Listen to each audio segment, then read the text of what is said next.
দিল্লি পুলিশের বিরুদ্ধে কেন্দ্রীয় শাসক দল বিজেপির হয়ে পক্ষপাতিত্বের অভিযোগে সরব হলেন রাজ্যের মুখ্যমন্ত্রী তথা আম আদমি নেত্রী অতিশী মার্লেনা। আপ কর্মীদের পুলিশি হেনস্থার নির্দিষ্ট অভিযোগ তুলে নির্বাচন কমিশনে নালিশ জানিয়েছেন মুখ্যমন্ত্রী। দিল্লি বিধানসভা নির্বাচনের আবহে পুলিশ বিজেপি আঁতাতের অভিযোগে সরগরম রাজধানীর রাজনীতি। কেন্দ্রশাসিত অঞ্চল দিল্লির আইন শৃঙ্খলা রক্ষার দায়িত্ব কেন্দ্রীয় স্বরাষ্ট্র মন্ত্রকের। দিল্লি বিধানসভার ভোট আগামী 5ই ফেব্রুয়ারি। তার প্রেক্ষিতে পুলিশের ভূমিকা নিয়ে সুনির্দিষ্ট অভিযোগে দিল্লির নির্বাচন আধিকারিককে চিঠি দিয়ে কমিশনের হস্তক্ষেপ চাইলেন মুখ্যমন্ত্রী অতিশী মার্লেনা।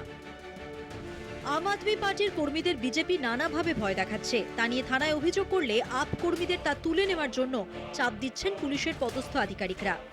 গত মঙ্গলবার ও বুধবারের একাধিক ঘটনা উল্লেখ করে মুখ্যমন্ত্রী নির্বাচন কমিশনকে বৃহস্পতিবার চিঠি দিয়েছেন। তাঁর দাবি, পুলিশের কাছে নালিশ জানালে তা নিয়ে তদন্ত না করে সংশ্লিষ্ট আপ কর্মীদের ফোন করে থানায় ডেকে মিথ্যে বয়ান রেকর্ড করে ওই অভিযোগ তুলে নিতে চাপ দিচ্ছে। গোবিন্দপুরী থানার ওসি সুশীল শর্মা ও কনস্টেবল জয় ভগবানের নামে এই বিষয়ে সুনির্দিষ্ট অভিযোগ অতিশী কমিশনকে দেওয়া চিঠিতে উল্লেখ করেছেন। ওই অভিযোগের ভিত্তিতে অবিলম্বে তাঁদের অপসারণের দাবি তুলেছেন মুখ্যমন্ত্রী।